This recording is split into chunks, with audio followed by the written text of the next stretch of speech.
So మీరు వెనకాల క్లియర్గా చూడొచ్చు ఒక పెద్ద టైటిల్ 10 నెలల్లో 21,000 కోట్ల రుణమాఫీ అని చెప్పేసి. సో కాంగ్రెస్ సర్కార్ ఏం చెప్తుందంటే మేము 10 నెలల్లో 21,000 కోట్ల రూపాయల రుణమాఫీ చేసినాం. గత బీఆర్ఎస్ సర్కారు 10 ఏళ్లలో కేవలం 17,000 కోట్ల రూపాయలు మాత్రమే చేసింది అని చెప్పేసి. సో మొత్తానికైతే వాళ్ళు 17,000 కోట్ల రూపాయలు చేసినట్టుగా వాళ్ళైతే లెక్క చెప్తారు. అయితే వీళ్ళు 2 లక్షల రూపాయల వరకు రుణమాఫీ చేయడంతో ఇంత ఈ కౌంట్ అనేది పెరిగింది. సో దాంట్లో కూడా కొంతమంది రాని వాళ్ళు, కొంత ఇబ్బందులు పడ్డ వాళ్ళు ఉండొచ్చు. సో అప్పుడు గతంలో ఉండొచ్చు, ఇప్పుడు కూడా ఉండొచ్చు, సాంకేతిక సమస్యలు ఉండొచ్చు, రకరకాల ఇష్యూస్ అయితే ఉండొచ్చు. బట్ ఓవరాల్గా 21,000 కోట్ల రూపాయల రుణమాఫీ చేసినామని అయితే వీళ్ళు చెప్పుకుంటున్నారు. ఒకసారి ఇది ఏందో చూద్దాం మనం. ఏడాదిన్నరలో అనేక సంక్షేమ పథకాలు అమలు చేసినాం, 9 రోజుల్లో రైతు భరోసా పూర్తి చేస్తాం. మంత్రి పొంగులేటి శ్రీనివాసరెడ్డి మాట్లాడుతుండు. ఇందిరమ్మ ప్రభుత్వంలో 10 నెలల్లోనే రైతులకు 21,000 కోట్ల రూపాయల రుణమాఫీ అయ్యిందని మంత్రి పొంగులేటి శ్రీనివాసరెడ్డి స్పష్టం చేశారు. అదే బీఆర్ఎస్ 10 ఏళ్ల అధికారంలో ఉండి కేవలం 17,000 కోట్ల రూపాయల రుణమాఫీ మాత్రమే చేసిందని విమర్శించారు. శుక్రవారం ఖమ్మం జిల్లా అశ్వారావుపేట నియోజకవర్గం పరిధిలో ఎంపీ రఘురామరెడ్డి, ఎమ్మెల్యే ఆదినారాయణతో కలిసి మంత్రి పర్యటించారు. ఇందిరమ్మ ఇళ్ల నిర్మాణంతో పాటు పలు అభివృద్ధి పనులకు శంకుస్థాపన చేశారు. ఈ సందర్భంగా పొంగులేటి మాట్లాడుతూ ప్రజల దీవెనలతో అధికారంలోకి వచ్చిన ఇందిరమ్మ ప్రభుత్వం 7.5 కాలం పూర్తి చేసుకుందని, ఈ సమయంలో అనేక పథకాలు ప్రవేశపెట్టిందని చెప్పారు.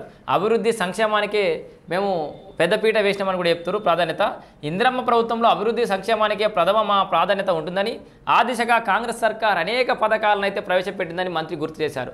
గత ప్రభుత్వం చేసిన మంచి కార్యక్రమాలు కొనసాగిస్తూనే అనేక కొత్త పథకాలు ప్రవేశపెట్టామన్నారు. రాష్ట్ర ప్రభుత్వం సుమారు 8,19,000 కోట్ల అప్పుల్లో ఉన్నప్పటికీ సీఎం రేవంత్ రెడ్డి నాయకత్వంలో ప్రతి పేదవాని కళ్ళలో ఆనందం చూడాలని లక్ష్యంతో ఇందిరమ్మ ప్రభుత్వం సంక్షేమ పథకాలకు పెద్దపీట వేస్తుందన్నారు.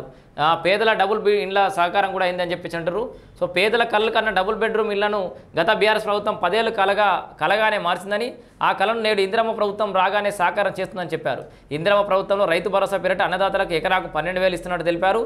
9 రోజుల్లో మొత్తం 9,000 కోట్ల రూపాయలు రైతుల ఖాతాలో జమ చేస్తామని వెల్లడించారు. ఇట్లా అనేక విషయాలు అయితే చెప్పింది. కానీ ఇక్కడ ఒక పాయింట్ చూడరి, 8,19,000 కోట్ల అప్పుల్లో ఉన్న ఉడవిల సంక్షేమాన్ని కొనసాగిస్తున్నట్టు. సో నేను ఏ ప్రభుత్వానికి అనేది చెప్తున్నా, వీలైనంత వరకు ఉచితాలు తగ్గించురి, మీరు ఏం చేయగలుగుతారో అది చేయరు, మళ్ళీ అధికారులకు వస్తాము రాము అని చెప్పేసి ఆలోచించకుండా గత ప్రభుత్వం చేసినట్టుగానే మనం చేయాల్సిన అవసరం లేదు. వాళ్ళు అందుకే కుసబెట్టిరు. మరి వాస్తవానికి మీరు ఒక మంచి ఆలోచనతో అన్ని సంక్షేమ పథకాలు జరదు సలవడగొట్టిరు. అది మంచిదే అనిపించింది నాకు కూడా. ఇచ్చుకుంటా పోతే అప్పులు అయితేనే ఉంటాయి. ఇప్పుడు 8,19,000 కోట్ల రూపాయల అప్పులు ఉందట తెలంగాణ రాష్ట్రం. మరి మీరు దిగిపోయేసరికి 8 లక్షల కోట్ల అప్పులు చేస్తారు. ఈ అప్పులు చేయడం తగ్గించేసి అభివృద్ధి మీద కాన్సన్ట్రేట్ చేయండి. మీరు పోతున్న రోడ్డు బాగానే ఉంది. వీలైనంత వరకు ఈ రైతు భరోసా విషయంలో కూడా లిమిట్ పెట్టండి, తప్పు లేదు. చాలామంది రైతులు కూడా కోరుకుంటారు. మొదటిదాకా లిమిట్ పెడితే మీరు 4 ఎకరాలకి ఎత్తే 4 ఎకరాలకి వేసిన రోజులు పెట్టిరు. ఇప్పుడు 10 ఎకరాలకి ఎత్తే 10 ఎకరాలకి వేసిన రోజులు పెట్టేవాళ్ళు మొత్తం అందరికి ఇస్తే ఇప్పుడు అందరికి ఇస్తురు అని చెప్పేసి మళ్ళీ కూడా లొల్లిపెట్టే అవకాశం ఉంది. సో ఏది ఏమైనా మెజారిటీ జనాల్ని ఎప్పుడు కూడా మనం సాటిస్ఫై చేయలేము. ఏదో ఒక క్రైటీరియా ఎంచుకోవాలి. 10 ఎకరాల 15 ఎకరాల ఎంతో కొంత లిమిట్ పెట్టుకొని రైతు భరోసా అంతవరకు వేయడం అయితే మంచిదనే అభిప్రాయం కూడా కొంతమంది దగ్గర వినబడుతుంది. బట్ ప్రభుత్వం ఆలోచన సాగుయోగ్యమైన ప్రతి ఎకరానికి రైతు భరోసా ఇస్తామని. ఇంతవరకు బాగానే ఉంది. కానీ సాగుయోగ్యమైన భూములకు కాకుండా కబ్జాలు చేసిన కబ్జాకోరులకు, సాగుయోగ్యంగా భూములకు కూడా ఎక్కడ రైతు భరోసా వడ్డీ ఉంటుంటే పడుతున్నట్టయితే కనుక ఖచ్చితంగా అక్కడ కూడా మళ్ళీ వ్యతిరేకత వచ్చే అవకాశం ఉంది. సో మీరు అది ఉంటే మళ్ళీ కూడా ఒక స్పెషల్ డ్రైవ్ పెట్టి సాగుయోగంగా భూములకు రైతు భరోసా పడుతుందా లేదా అని చెప్పేసి కూడా ఎక్కడైనా కంప్లైంట్స్ వస్తే అవి తీసుకోండి. రైతులకు సపరేట్ సమస్యలా కాకుండా మీరు కూడా ఎక్కడికెక్కడ రైతులు మీ గ్రామాల చుట్టూ మీ రెవెన్యూ పరిధిలో మీ దగ్గర ఎంపీడీసీలో సర్పంచ్గా చేసినోడో, ఎంపీపీలో, జెడ్పీడీసీలో, జెడ్పీ చైర్పర్సన్లో ఎవడో ఒకడు భూములు కబ్జా చేసినట్టుగా అయితే, కొండలు గుట్టలు కబ్జా చేసి అవి సాగుయోగ్యంగా భూములు ఉన్నట్టుగా అయితే వాటి మీద కంప్లైంట్ చేయండి. రైతు భరోసా వస్తుందా లేదా ఫస్ట్ అగ్రికల్చర్ ఆఫీసర్ దగ్గర నుంచో, ఎంఆర్ఓ ఆఫీస్ నుంచో ఆ డేటా తీసుకోండి.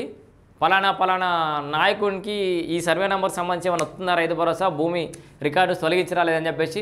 సో యుధిష్ఠిర వార్తా వేదికగా, మన వైడ్ న్యూస్ వేదికగా మనం గతంలో వేసినటువంటి భూ కబ్జాలకు సంబంధించిన అనేక అంశాలలో మనం సక్సెస్ అయినాం. చాలా భూములకు రైతు భరోసా పడకుండా అయితే చేయగలిగినాం. అట్లనే ఎక్కడికక్కడ తెలంగాణ రాష్ట్ర వ్యాప్తంగా సాగుయోగ్యంగా భూములకు కూడా రైతు భరోసా పడకుండా మనం చేయగలిగితే మనం ప్రభుత్వానికి పైసలు మిగిలిచ్చినట్టు. మన తండ్రికి ఖర్చు కాకుండా చూస్తే మిగిలిన పైసలతో మనకి ఏదో ఒక సంక్షేమానికి వాడతాడు. సో అట్లా తెలంగాణ రాష్ట్ర సర్కార్ దగ్గర పైసలు ఉంటే మన దగ్గర ఉన్నట్లు లెక్క. ఈ అడ్డమైన దరిద్రుల చేతులలో పోకుండా కబ్జాకోర్ల దగ్గరికి అనవసరంగా దుర్వినియోగం కాకుండా ప్రభుత్వం దగ్గర ఖజానా ఉంటే మన సంక్షేమం ప్రభుత్వం చూసుకుంటుంది. కాబట్టి ఆ దిశ కూడా పోరాటం చేయాలని కోరుకుంటున్నాను.